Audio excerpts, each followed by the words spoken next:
What is up, everybody? Welcome to the live recap show. We have UFC Vegas 29, and man, did it deliver. I thought it was a very good card. I thought there was a lot of finishes, a lot of violence, and kind of talked about it. Like, it was one of those cards where on paper it looked like it sucked really bad, but when the fight started playing out, I thought it was a very good card overall. It was a very tough card in terms of betting. I personally did, pretty decent. We'll talk about all of that. Hopefully, you guys made it out alive because, yeah, there were some spots that were tough spots, some bad breaks as well. We'll talk about, but the card as a whole, at least from like a fan perspective, I thought was pretty good. I thought it was pretty good. So, what's up, everybody in the chat? What's up, Bro Picks? Yeah, shout out to Bro Picks, man. Bro Picks went, I think, like four units deep on Casey O'Neill. We'll get to that first here, but yeah, shout out to you, Bro Picks. Fraudcopio, yeah, definitely have a lot to talk about for that fight as well. I was pretty high on Fraudcopio, but yeah, nice play on Casey, especially waiting it out and getting a good line on her as well. Shout out to you, dude. What's up, Vince? Brady Mom, hopefully you did well, Vince. What's up, Boris? I heard you hit, I think you hit the Spivak by decision. If that was you, I think it was you, but if you did, yeah, good job.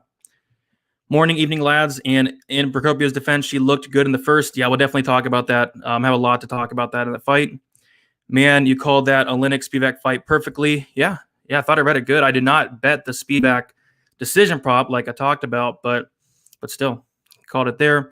O'Neill's pace, we'll talk about that. Shout out to Bro Picks. It was a good hit. It was a really good hit. O'Neill showed up. Julian Silva. Yeah, we'll talk about Silva as well. Casey delivered. She fought good. What's up, Brady? What's up, Gaming Wolf? Hopefully you did good. It was you. There you go. Yeah, big hit there. Big hit. Procopio wasn't a fraud and was playing, but nice bet on Zombie. Yeah, appreciate that as well. And yeah, we'll definitely talk about the Zombie. I got wrecked this card. Let's go. There you go. It was a tough card, man. A lot of people got wrecked. We have Chris in the chat. What's up, Chris? Yeah, Larson's a beast, man. Larson is a beast. Seems like every Sunday I say that. Troy Bakay was money. Yes, it was. So I say we get into it. We'll go fight by fight, kind of break it down, starting with the first fight of the night. And man, this one kind of hurts. But again, I'm not shocked. At the end of the day, like I said, it's women's MMA. I was very confident in Laura Procopio, but we'll kind of take a look at it here round by round. So getting into it here, getting to some of the stats. Yeah, the first round, man, Procopio looked really good. I thought my bet was looking very nice.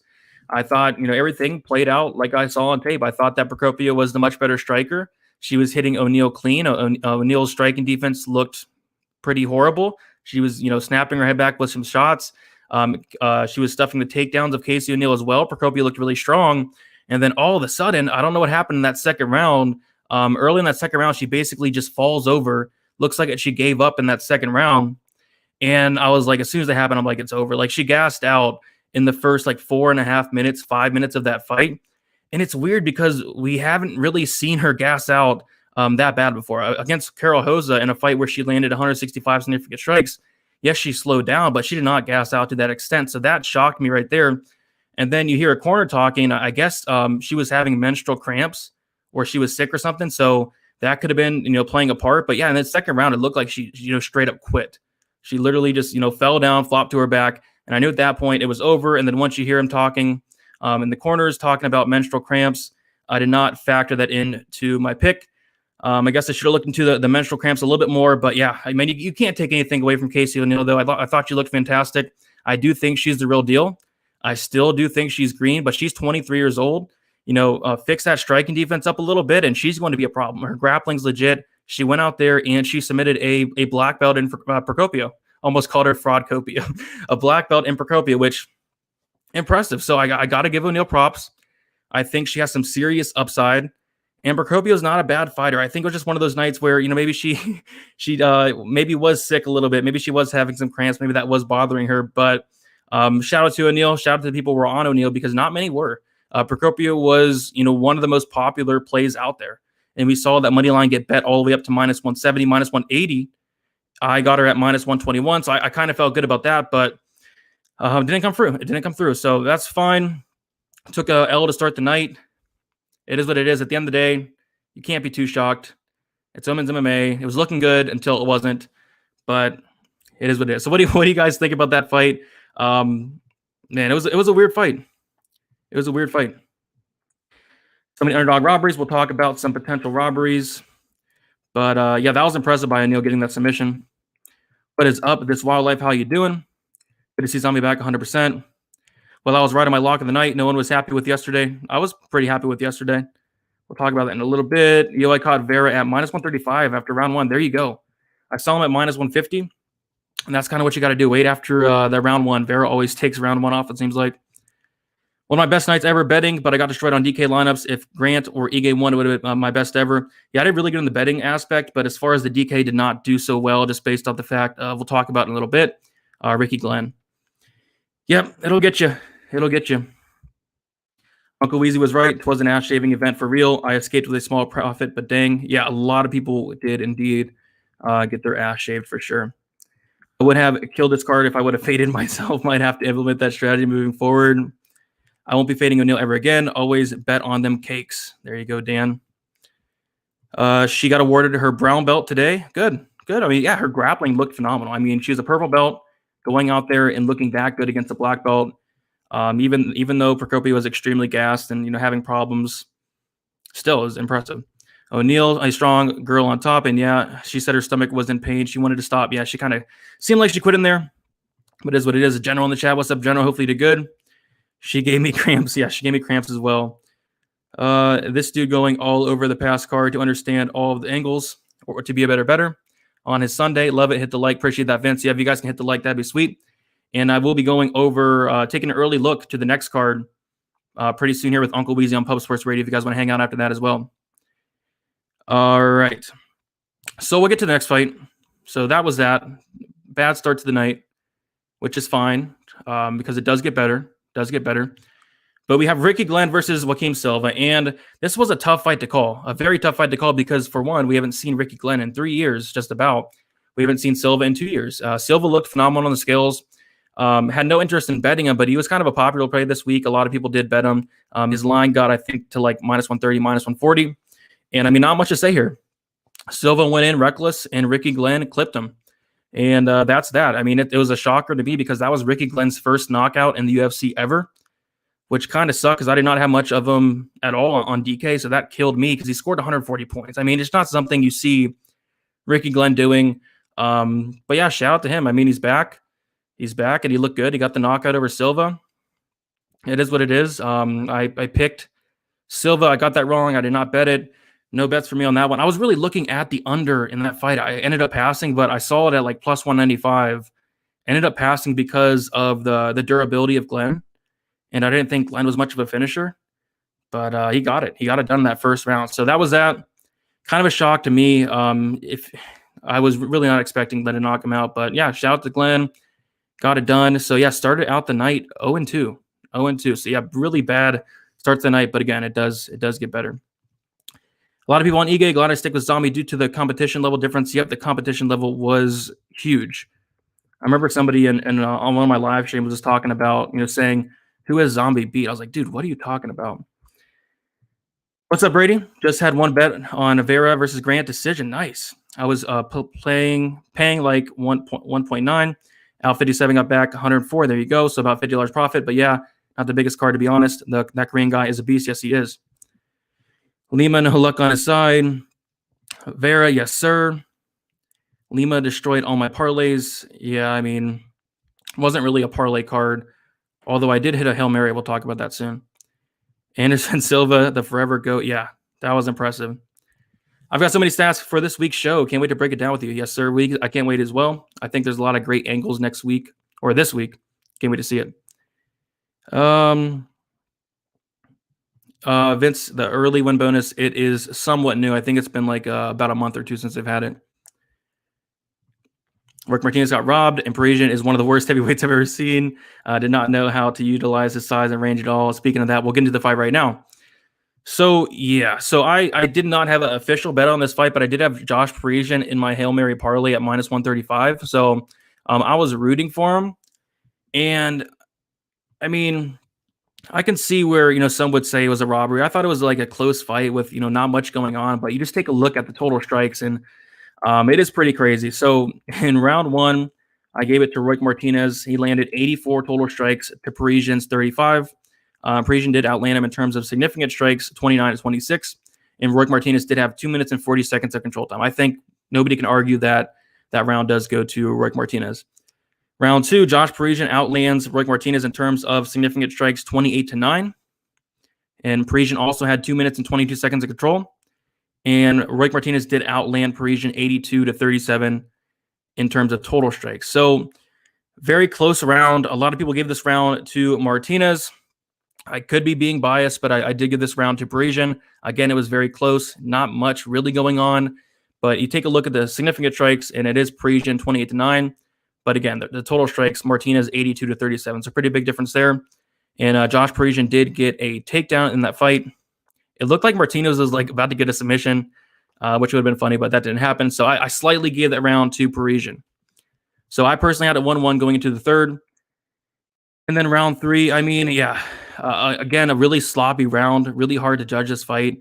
Parisian landed 22 significant strikes, Martinez 29. Martinez 79 total strikes to Parisian's 28. And Parisian about 2 minutes of control time, Martinez 31 seconds of control time. I don't know.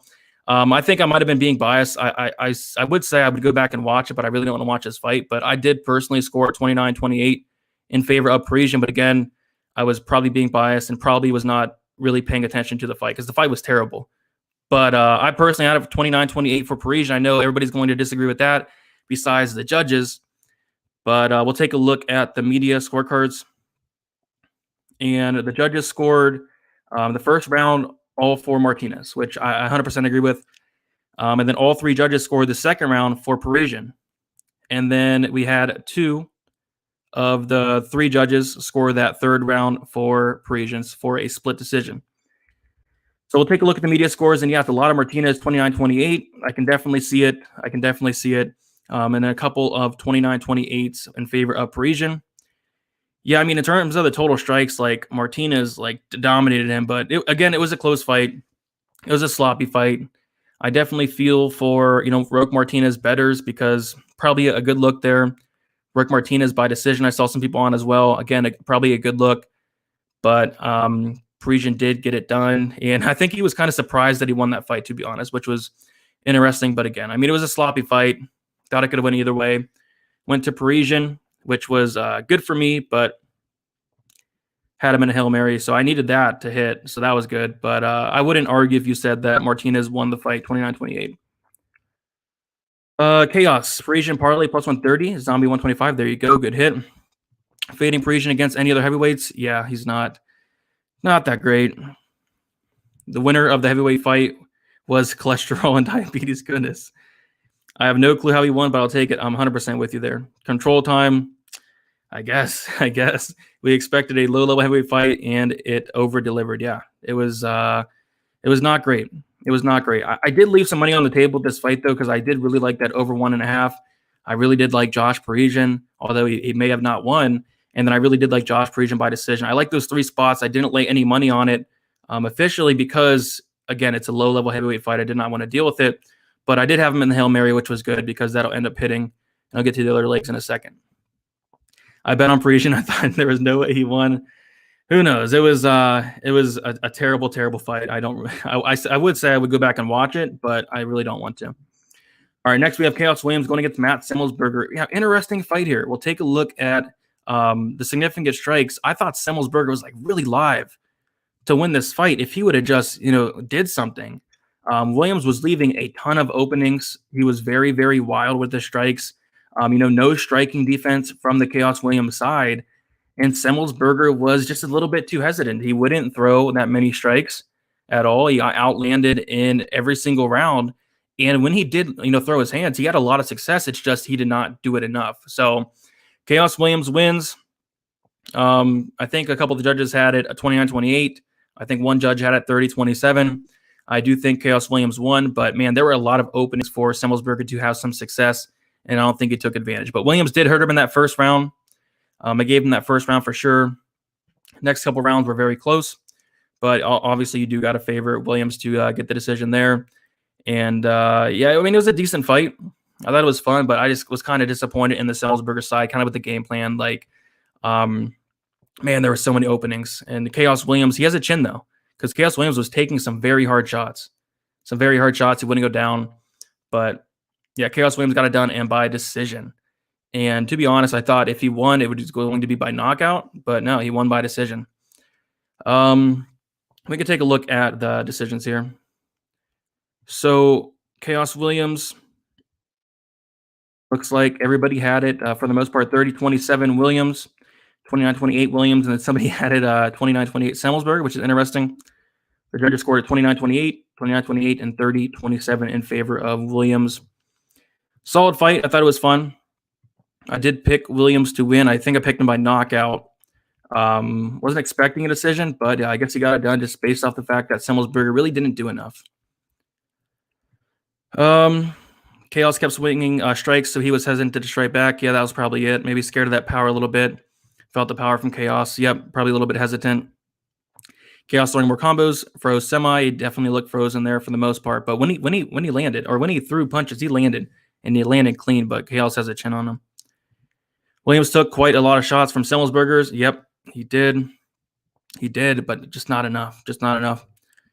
Semmelsberger didn't try for takedowns at all. I think he maybe tried to get one. No, none. You're right, none at all. So yeah, that was not good. Yeah, why no takedowns? That was Brady. I thought he probably would have tried for a couple takedowns. But yeah, interesting game plan from Semmelsberger. I think he's a decent fighter, so we'll see what he does next. But that was a really winnable fight, I thought. Especially watching it, I thought, man, that was a really winnable fight for Matthew Semmelsberger. All right, next we get to this. And yeah, this was a very bad beat, and it was a very bad start to the card for me. Luckily it got better as the card went on, but this one hurt. This one hurt bad. And I feel for all the Craig by sub betters a couple weeks ago, and it got me here, man. It got me here. First of all, I do want to say that, man, Murata looked lost in there. She looked very lost in that fight from the very start. She made Jandiroba look like a very good striker. And in that first round, Jandiroba actually got outlanded 11-14, but she was having success on the feet, and then she ultimately pulled guard, which was interesting, which is something I actually liked. I was happy when she did that because I had that submission prop. I think I got it at plus 320. And then she basically breaks her arm, it looked like. It looked like she completely broke her arm. And it sucks because Murata did not tap. She's very tough, so shout out to her for that. But man, that was that should have been a sub. And it just sucks because the read was there. The read was there. You look at the tape, you see Murata put herself in all these bad positions, and then you go against a legit black belt in Jandiroba and think, hey, she has 13 out of 16 wins by submission. She's very good. She's a wizard on the mat. And you think, hey, there's probably a really good chance that Jandiroba finds a sub here, and it's sitting at plus 320. I'll take the shot, and it happens. She breaks the girl's arm. She does not tap, and that's Jandiroba's first ever KO win. My luck, man. Come on. That's such a bad beat. The read was there. So much value on that line. But yeah, shout out to the people that took Jandiroba inside the distance. I went with the sub prop instead because inside the distance was plus 175, plus 180. The sub prop was plus 320. And I thought there was legit no way Jandiroba would win by KO. But it's just one of those bad beats, kind of like the Paul Craig sub where, it probably should have been a sub. And especially this one, this one should have 100% been a sub. So that sucked. But it was nice to see Jandiroba go out there. Probably even should have just bet Jandiroba straight. This seemed like such a stylistic matchup nightmare for Kanako Murata. And you can kind of see she was lost in there. She didn't want to take down Jandiroba because she was worried about the ground game. And she couldn't strike with Jandiroba. She made Jandiroba look like a phenomenal striker. But she's tough. She didn't tap. She got to then that end of the second round. Fight over. So that's that. So that was another bad beat. And again, it hurts, but it happens. It happens. How about Davey in round one? I was rooting for the guy now. Davey Grant. Yeah, Davey looked good in round one. I'm the best worst better on MMA Twitter. Good accomplishment there. Murata was tough. Props to her for fighting with one arm. Yeah, props to her. But man, that one hurt because it sucks when the read is there and the results do not fall. But it is what it is. It happens. What's up, 2 cents? Hopefully you did well. Hopefully you did well last night. It's a tough card, so hopefully you made it out alive. Verna Striking seemed to have taken the next step. Her hands looked shockingly good. Her hands did look good. She looked really good. And Murata, I don't know. She just didn't look like she knew it. Like she didn't show up. It didn't look like she showed up. Can't talk. Super ref let it go. Yeah, ref did not see it. Unfortunate. Paul Jandaroba, yeah. Wish I had seen the value in that line. Yeah, like I said, I probably should have bet Jandaroba straight, but I thought literally like if Jandaroba was going to win, it was going to be by submission and nothing else. She ends up getting her first KO win in 17, 18 fights. So yeah, just my luck, but it happens. 7-5 at the picks. There you go. There you go. Good night. Just dropping a like. Appreciate that, B. Hopefully you did well last night. So that hurts, but trust me, guys, it gets better. It gets better. And the best cards are when you start out bad. And at this point, I'm down 2 units. You start out bad, and then you go on a roll a little bit, and you come back, and we'll get to it. But next fight, we have Nikolai, we'll call him Nick, going against Alexa Kamor. I'll be honest, guys, like I barely watched this fight because I did not care about it too much. I did watch the first round, a little bit of the last part of the third round. It looked like Nikolai was getting it done for the most part. Look, for the most part, a boring fight. Like I said, I was barely paying attention. I didn't really care about it. I tried to warn people not to parlay Alexa Kamor, so hopefully people stayed away from that. He was the biggest favorite on the card. And me and Uncle Weezy talked about it, even on the Sunday show last week. If you're thinking about betting on this fight, call 1-800-GAMBLER because, man, there's so many question marks. Nikolai obviously made a ton of improvements. Or maybe Kamor is just not that great. Or maybe both. So don't want to talk about this fight too much. I do want to point out, in that third round, there were like so many times where Nikolai grabbed the fence or grabbed the cage, and I was shocked that the ref did not take a point.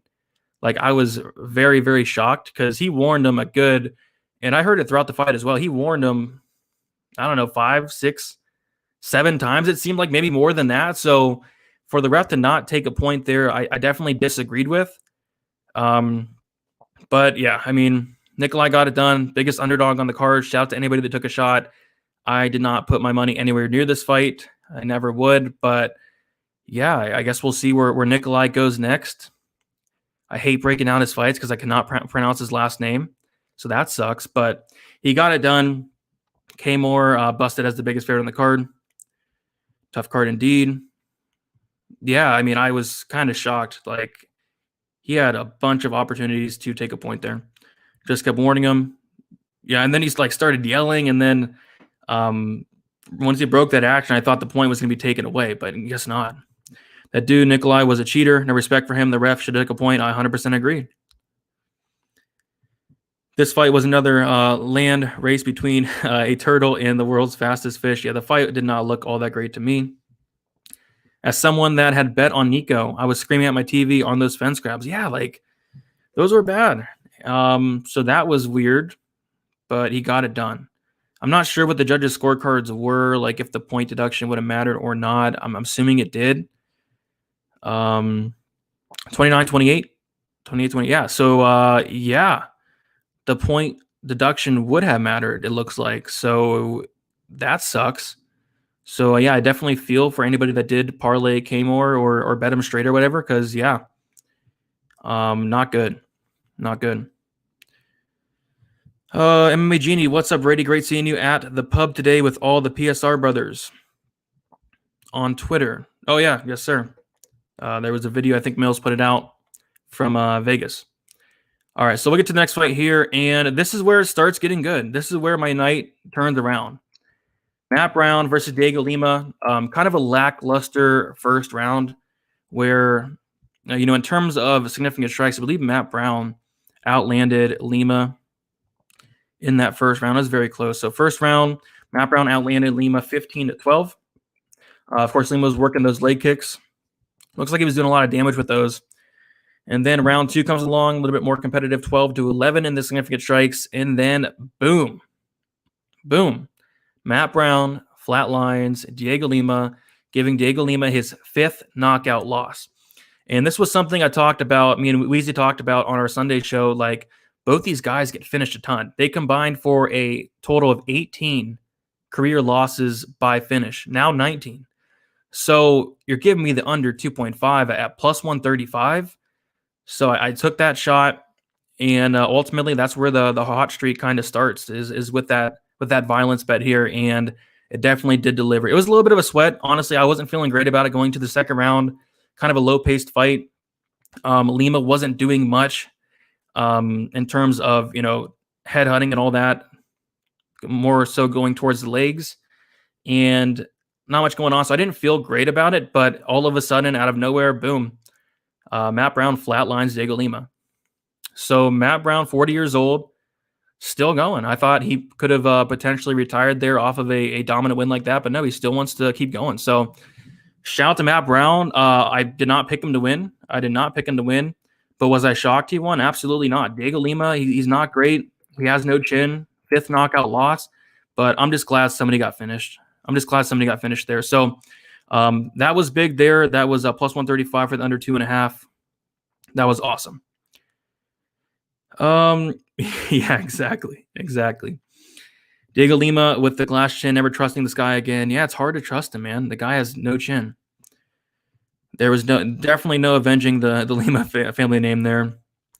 I hit the inside distance prop. So happy either side. Yep, that was huge, especially at plus money. The line made no sense. A lot of these lines did. Cash on Matt Brown. There you go. Lima has a history of losing to old and experienced fighters. Plus has a history of a weak chin. There you go. Yeah, I mean, like I said all week, I would not be shocked if Matt Brown knocked him out. I thought it would have been more like in the first round, but got done that second round. Lima was throwing way less leg kicks than the Bilal fight. It definitely looked like that as well. Matt Brown has KO'd both Lima brothers. True. Very true. Yeah, I mean, impressive. Glad I wasn't to get Turman and Matt Brown the next best option. Yep, there you go. That's huge. Big difference there. I feel like the lines were biased last week for some reason. Yeah, the inside the distance lines or the fight is good, the decision, unders, all that. I think they were a little bit biased because we saw 11 decisions prior to that. So I think we did get a lot of value on these violence props. And speaking of violence props, we got another one here. This was my second under. This one I had to pay a little bit of juice. I think it was minus 125 for the under 2.5, which, again, great price there. And it also did sprinkle the Wellington Turman by submission at plus 520. And I'll be honest, I'm not mad about that sprinkle. Ultimately, I did need to finish either way. Wellington Turman went to the game plan I would have liked him to. I would have liked him to go out there and spam takedowns, get this down to the mat. He even took Silva's back at one point standing, which was nice to see, considering I did have that plus 550 in my pocket. But Turman's he's not that great, man. I think Bruno Silva could have made improvements because on tape this guy's grappling was just atrocious. But I guess Silva, he's now a brown belt. You do see these improvements, and the dude had like 5 submission losses as well. Silva had never lost by decision. Silva had never lost by knockout. So I thought if Turman was going to win, it would be by submission. And again, like he was doing everything I wanted him to do. Try to get this fight down to the mat. It just did not work out. So ultimately, I did need the fight to end one way or another, and I was extremely happy to see Bruno Silva, pounding Turman's face in a little bit. I mean, he hit him with some devastating shots. And I know a lot of people are calling Turman chinny, and maybe he is, but most people would not be able to eat some of those shots. Like that ground and pound was absolutely vicious. It was vicious. But yeah, I mean, I know a lot of people that were on the Turman side as a dog. I get it. I like the angle, but bad fight IQ by Turman. I mean, he was literally not blocking his face and allowing Silva to punch him clean and very, very hard. I mean, a recipe for disaster. Silva knocks him out, ground and pound. I was very happy. Hit 2 violence bets in a row, and Silva gets it done there. So, yeah, I was curious to see what Bruno Silva does next. He took a 3-year layoff, mostly due to him having a suspension due to PEDs. But, man, he came back, and he looked good against Wellington Turman. So I can't wait to see Bruno Silva back. As far as Turman goes, I don't know. He's still young. Don't want to write him off yet, but not a great performance to say the least. But yeah, shout out to everybody that was on Bruno Silva. Bruno Silva inside the distance. Bruno Silva round 1 KO. I thought if he was going to win, it would be that round 1 KO. So, but ultimately that violence bet hit, and that's what I needed. Turman probably has the dumbest fight IQ. Yeah, it was bad. Just left his face open, staring at the ceiling while in full guard to get hit. Yeah. Yep. Nikolai is nowhere near UFC caliber. I agree. Silva watched the Stipe versus Overeem fight and said, "Hold my steroids." There you go. Silva said he had beaten Turman in grappling bout. I didn't know that, and he did say that. I didn't know if I believed it at the time, but after watching the fight, hey, maybe he did. Spivak by decision saved me plus 650. There you go. Yeah, I was looking really hard at that. I saw it at plus 695. Ended up passing. But yeah, it was crazy, man. I was tailing your bets from here on. Very profitable. Thank you. Yeah, it was a good night. It was a good night. Could have been like so much better. Like a couple bad beats. The Jandaroba sub. We'll talk about another one pretty soon here as well. But it was a good night.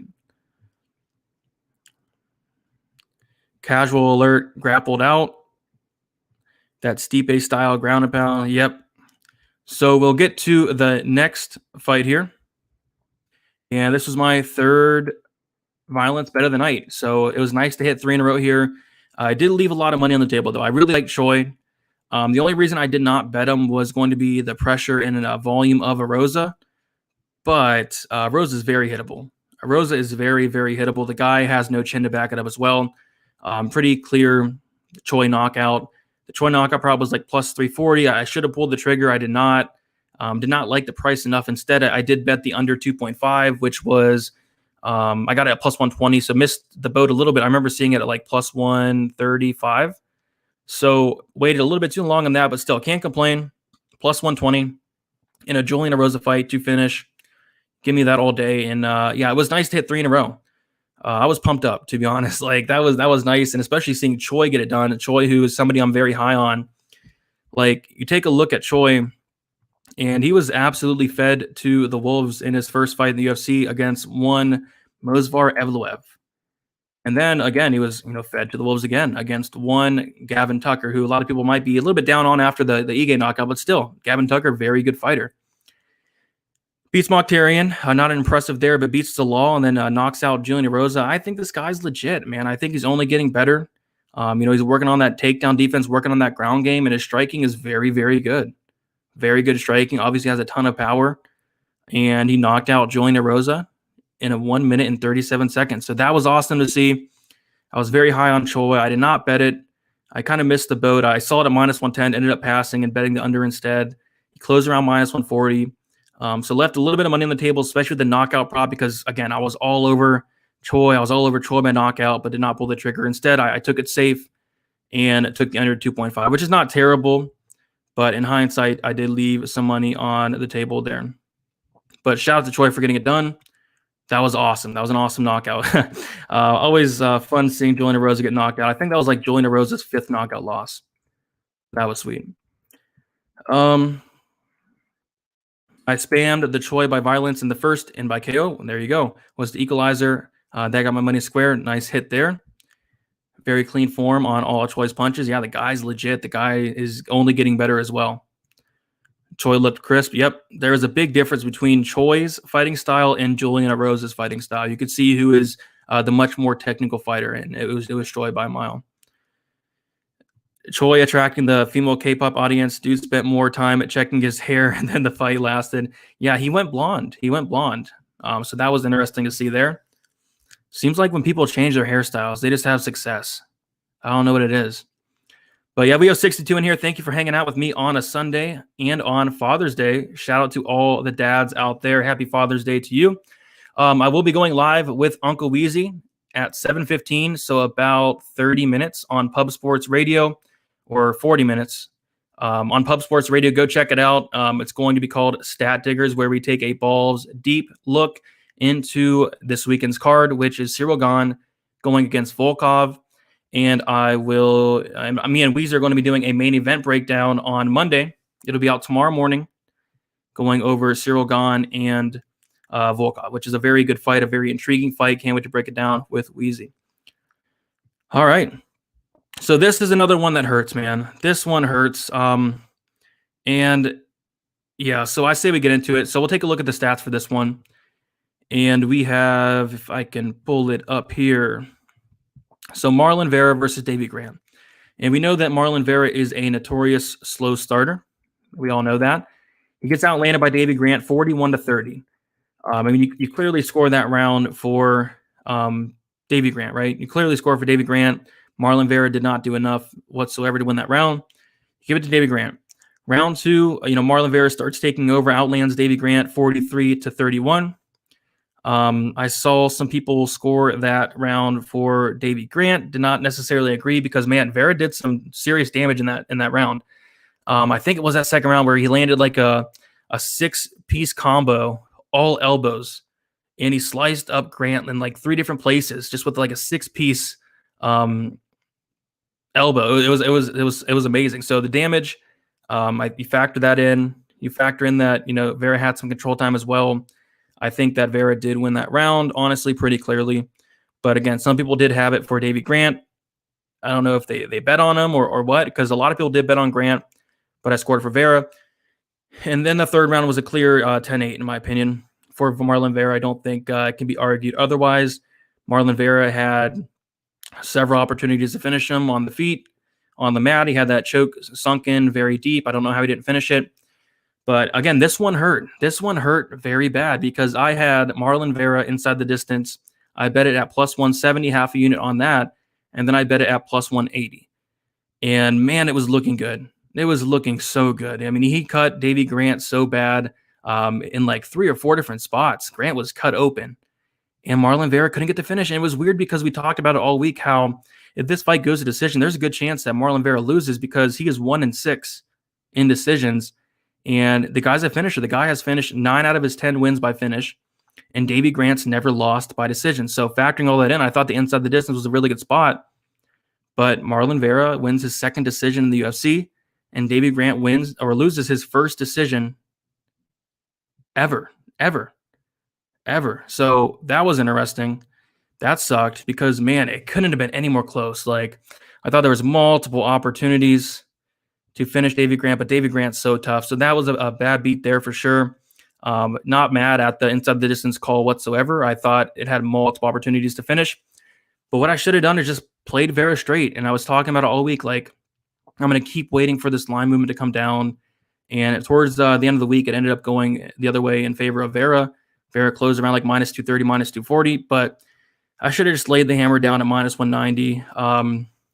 And I hate to be Mr. Hindsight, but I said it on my live stream. Like, Marlon Vera was my most confident pick of the card. He was. And it's not saying much because there was really not much on this card to be confident in. But Marlon Vera was my most confident pick on the card. I should have just bet him straight. But man, did I think he was going to finish that fight. And man, was he close. So I thought the read was there. I thought there was an opportunity to get a finish. But Davy Grant was, just so tough. So tough. So hard to get out of there. I do not know how he survived that choke in the last minute of the third round. But it is what it is. I did have Marlon Vera in my Hail Mary parlay, so the Hail Mary parlay moves on. That was cool, but still, it would have been a monster night, man, if Marlon Vera would have finished Davy Grant. But again, I'm not mad at the play. I'm not mad at the angle. The read was there, just like an unlucky bounce. I mean, I thought Marlon Vera had a million opportunities to finish it, but again, Davy Grant was too tough. Should have laid the minus 200, but it is what it is. But good fight. It was a good fight.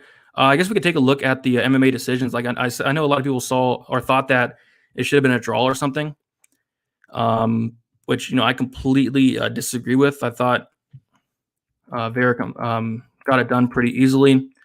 So 29-27, Vera. That's exactly how I saw it. Round 1 to Grant. Round 2 to Vera, and then round 3, 10-8, 29-27. I think that's the correct scorecard. Like, I don't think that's really arguable.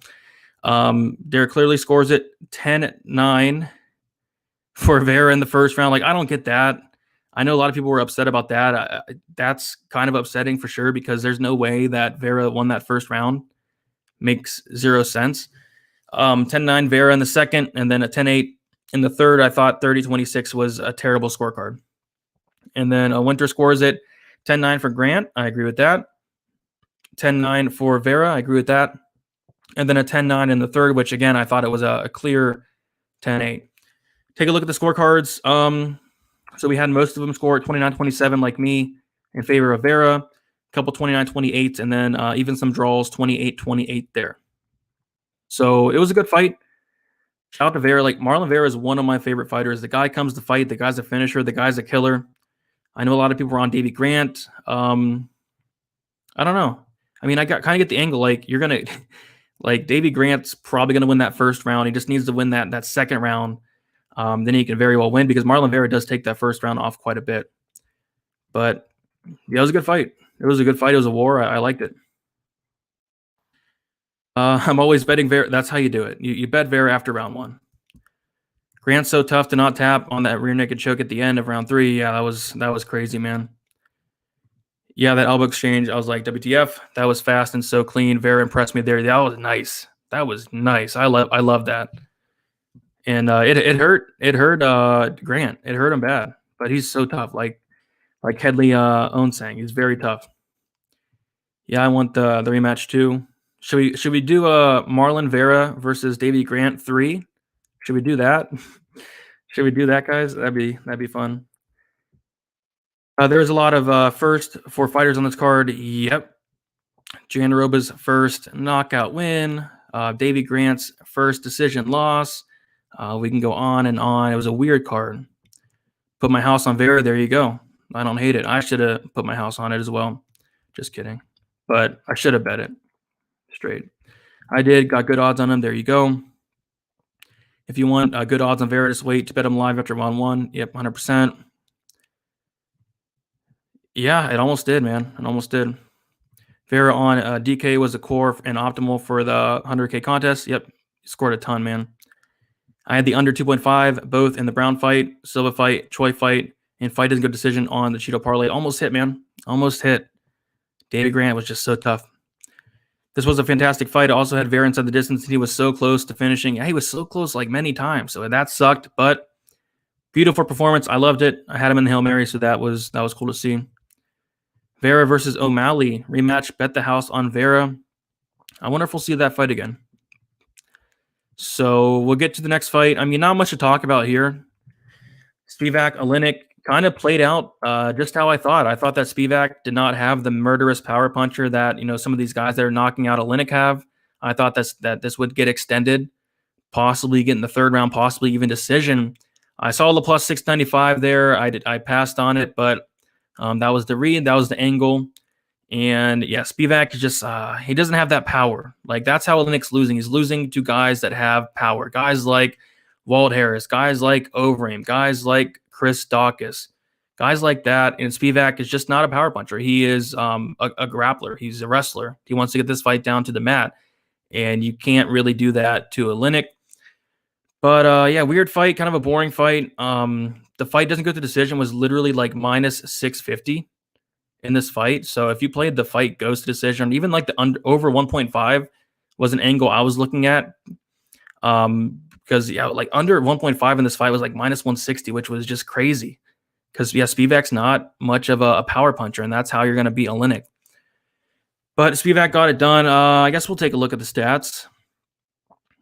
Kind of a lackluster, wrong card. Kind of a lackluster fight, but Spivak did get it done. I know a lot of people were really upset with Spivak. A lot of people bet him inside the distance, which made sense, but he's just not much of a hard hitter. So per round, Spivak, Oleinik was having success in the striking too. Oleinik outlanded Spivak 25-23. I gave Oleinik that first round. Oleinik also had 1 minute and 37 seconds of control time. Round 2, Spivak outlands Oleinik 20-10. And Spivak also had about 3 minutes of control time. And then round 3, Spivak outlands Oleinik 28-24. And Spivak also has 2 minutes of control time. We'll take a look and see what the media saw. But I scored at 29-28 in favor of Spivak. Got an ad here, which I think that's the clear score. I think all 3 judges scored 29-28. And pretty much everybody on the media scored it 29-28 except MMAJunkie.com. They gave that first round to Spivak. But yeah, no action on that fight. Kind of glad I passed. Kind of like a lowish level kind of fight. I don't know. But yeah, Oleinik's 44 years old. 44 years old now. So there you go. Spivak looked horrible. Don't think he'll ever be a contender at this rate. No, he's not going to be a contender. This fight was booked as Boa versus Polar Bear. It looked more like Sloth versus Koala, 100%. The guy got a fight, completes round 1 at minus 125. Yeah, I was looking at that as well. It was a sweat. The way Oleinik fights, though, it's always going to be a sweat for sure. If Spivak is the future of the heavyweight division, God help us. Yeah, I hope not. I don't think so at all. I think it's more of guys like Chris Dawkins, Tom Aspinall. Spivak, he's decent, but yeah, bad performance. Typically, you want to go out there and take Oleinik's head off, and he did not do that. No, I bet you were sweating the decision for sure. No, Aspinall and Dawkins, yep. Yep. Spivak was looking gas in the third, almost as bad as old man Oleinik. It looked like that Oleinik maybe had slightly better of a gas tank than Spivak. Or, yeah, like you're saying, it was very close, which is weird because typically Oleinik slows down after like 2 minutes nowadays. But, yeah, Spivak got it done, which is nice because I did have him in my Hail Mary parlay. So I'll get to my Hail Mary. So this was big. This helped me out a lot. I had a 4-leg Hail Mary parlay plus 742. Put $50 on it, which was nice to win 370. And it had Josh Parisian as the first leg, Sergey Spivak as the second leg, Marlon Vera as the third leg. So a couple of those were really sweaty, especially Spivak and Parisian. Marlon Vera got it done. And then the fourth and final leg was no other than the Korean Zombie at plus 120. And I typically don't parlay underdogs, but again, it was a Hail Mary here. So taking a shot in the dark, if you will. And I hit a Hail Mary last week or 2 weeks ago for UFC 263, and I hedged out in the last fight of Figueiredo Moreno. I hedged out a little bit to guarantee a profit. This fight, I decided not to hedge out because there really would not be a point to do so. So I just went with it. And this was huge. This completely made my night. This was about a $500 swing because I had Chan Sung Jung in that Hail Mary parlay to win about 370. And then I had Korean Zombie straight at plus 120. So about a $500 swing there with the Korean Zombie. And this was one that, I'll be honest, like I was not that confident in this fight whatsoever. Because we saw that Korean Zombie, he looked horrible in his last fight. But again, we talked about it. Level of competition. He looked bad, but he looked bad against Brian Ortega, who's about to fight for a title. And Brian Ortega did look like a completely different fighter in there. So maybe that did give the Korean Zombie some problems. And also there were some interviews going around saying that his heart really wasn't in it at the time. He wasn't really taking training all that serious. And then the dude moves to fight ready, which I think that was probably the narrative of the fight. Fight ready, which is a camp that's been on fire as of late. And then he went out there with a very good game plan, a very good game plan. So I'll be honest, like I wasn't even going to bet the Korean Zombie. I expected it to be a pick'em throughout the whole week up until fight time. But once I saw like, man, plus 110, even plus 120, I pulled the trigger at plus 120, but then it went to plus 130. Then it went to plus 135. And I was like, what's going on? So much disrespect on the Zombie here. And what it came down to, and me and Uncle Weezer broke it down on the main event breakdown, was you take a look at the matchup as a whole, and it's a very close matchup, at least on paper. I know it didn't play out close, but on paper, it's a very close matchup. But I think the one big difference was the level of competition. The level of competition, like Dan Ige, he's going to a split decision with Edson Barbosa in a fight that he probably lost. A split decision with Mirsad Bektic. He's knocking out, Gavin Tucker. And then you have the Korean Zombie, who's, knocking out Frankie Edgar, knocking out Moicano, guys like that. He lost to Yair Rodriguez, but kind of a, flukish knockout with 1 second left. So what did it for me was that level of competition. That's why I would have, slightly favored the Korean Zombie side. I thought it was a very close fight, but the level of competition is what made me favor Zombie slightly. And then once I saw plus 120, I had to jump on. I know a lot of people were going the other way, and I'll tell you what, it feels good to be on an island. It feels good. Like when you're on an island and you win, it feels really good. It feels really good. But we'll kind of talk about the fight a little bit. I'll be honest, like I was not expecting the Korean Zombie to go out there and his ground game to look that good at all. So he just got his black belt awarded to him after the fight. But, he's a solid grappler. We all knew he's a very good grappler. Dan Ige, great grappler himself. But I was not expecting Korean Zombie to have that much success. So round one, Korean Zombie outlands Ige 14-10. Does get a takedown, 1 minute of control time. I gave that round to Zombie. Round two, Korean Zombie outlands Ige 25-18. I believe he hurt Ige early in that second round as well. I think he dropped him in that second round. I think so. They didn't count it, but it looked like they dropped him. Round 3, Korean Zombie outlands or tied 5-5, but Zombie had one takedown in 4 minutes and 43 seconds of control time. Clear Zombie round. Round 4, Zombie outlands Ige 31-22. A takedown, 1 minute and 4 seconds control time. So at this point, I have Zombie up 4-0. I know there's some people out there saying it was 2-2 going into the 5th. I honestly don't know what they're watching, but I had it 4-0 Zombie. Maybe I'm being biased, but seriously, I really do think he won all 4 rounds. I mean, the first was close, but I do think Zombie won it. And then round 5, I did give this round to Dan Ige, but again, a very close round. Ige did outland Zombie 25-17. Looked like Ige was, potentially hurting Zombie a little bit. And Ige, he has a lot of heart. He was looking for that finish. I was like really scared because I had a ton of money on the line, but Zombie was able to survive. He ended up getting like 2 minutes and 18 seconds of control time. I thought it was probably an Ige round. So I scored it 4-1 in favor of the Korean Zombie. But we'll take a look here. We have 46-49. Bell gave round 1 to Ige, and then all the other rounds to Korean Zombie. I mean, I don't hate that. I personally gave round 1 to Zombie, 2 Zombie, 3 Zombie, 4 Zombie, and then 5 Ige. And then Cleary, 10-9 Ige in the first. Looks like all 3 judges gave round 1 to Dan Ige.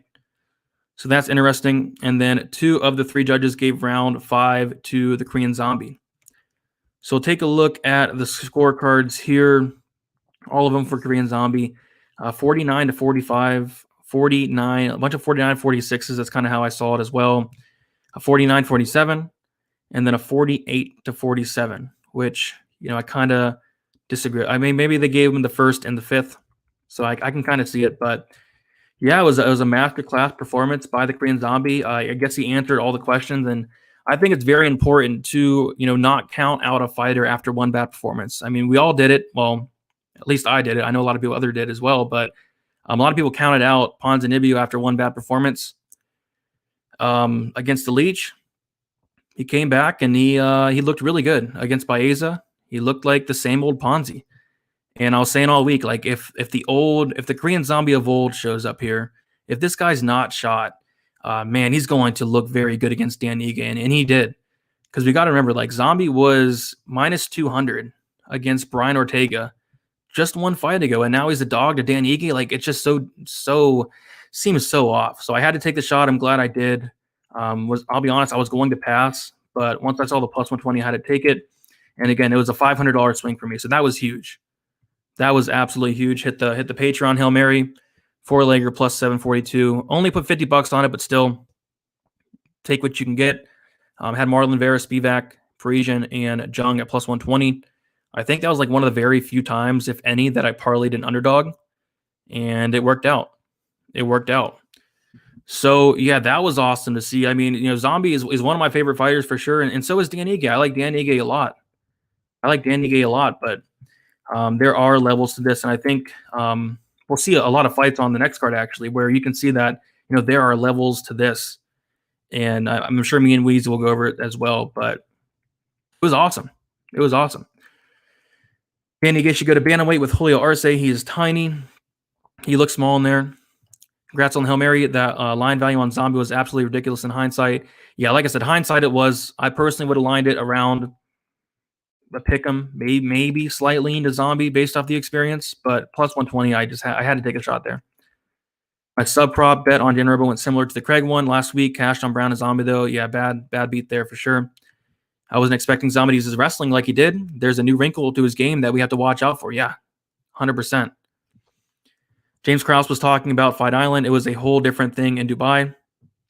Time difference, etc. That could have affected Zombie versus Ortega. It could have been. Like, there could have been some outside factors. That's why you can't really write off a fighter after one bad performance. I said it myself, like if Zombie looked bad again, I'd completely write him off in the near future. But I said I'd give him one more shot, and I'm glad I did.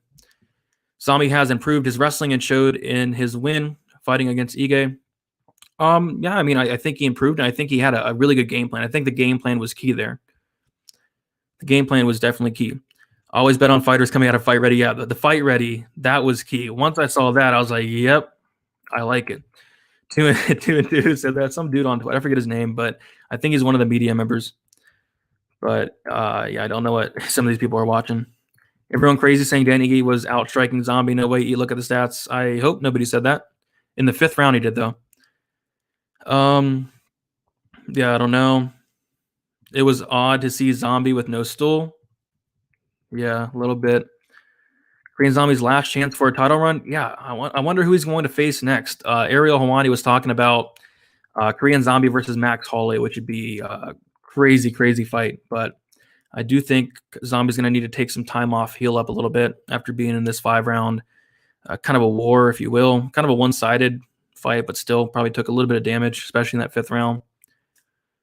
People saw Danny Gee was being the advancer, but ignored the counter. Yeah, great counters from Korean Zombie. Also, the commentary was on Ige's nuts the whole time. It happens, but man, Zombie looked good. I like that fight. Korean Zombie versus Cater. I do like that fight. Korean Zombie versus Barbosa. Again, I like that fight. I think I like any fight that you pair up Korean Zombie with. This wasn't old Korean Zombie. This was Korean Zombie who was able to mix it up, striking, grappling together. Yeah. Maybe, yeah. That was huge. That was huge. So overall, officially up 1.5 units on the night. It could have been a monster night if a couple things would have went my way. The Jandaroba submission, that, in my opinion, should have hit. Marlon Vera inside the distance, that, in my opinion, probably should have hit. But, it happens. It happens. Still a good night, but a couple of things would have bounced my way. It would have been a monster night on a very tough card. And even then, like, I'm happy profiting on this card. Like, this card was tough. This was a tough card. A lot of things that happened that were unexpected. But yeah, glad to get it done. The Hail Mary was just icing on the top. That was sweet. KZ Barbosa, yeah, don't hate it. Yeah, looked like a Zombie hurt his arm. Yep, looked like that as well. Love Zombie, rather him fight Cater. Easier matchup than Max Holloway. Holloway got so much volume that fight would be probably one of the best fights ever. Max Holloway, Zombie. I kind of want that, to be honest. That'd be a good fight. All right, so I'm about to head out of here. Thank you all for hanging out. I had a good amount of people in here. You can tune in next Sunday. Going to be every Sunday, 6 o'clock p.m. Eastern time, going over the card. There's a lot of stuff to talk about on this card. I thought there was a lot of surprises. Thought there was a lot of upsets. Thought there was a lot of bad beats. Sucks for anybody that had the Jandaroba submission prop. Sucks for me for the Marlon Vera inside the distance prop. I should have just played him straight. But you live and you learn. You move on. And we move on to next week or this week, if you will. And we're going to be doing Stat Diggers on Pub Sports Radio in about 15 minutes. Me and Uncle Weezy breaking it down.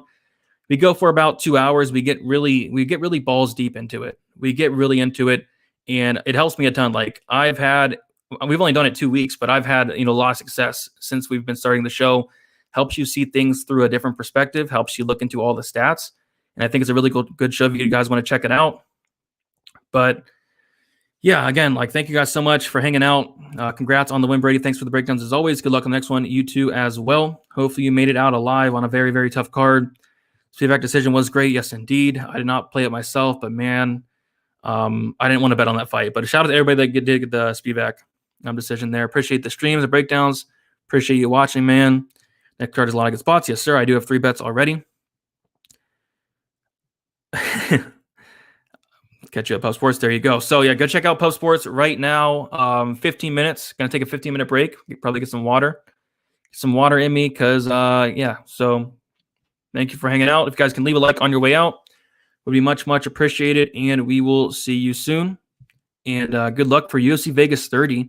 Cyril Gahn going against Alexander Volkov. I'll try to put the link for the Stat Diggers into this description as well if you guys want to check it out. So that's been it, guys, and I will see you in about 15 minutes.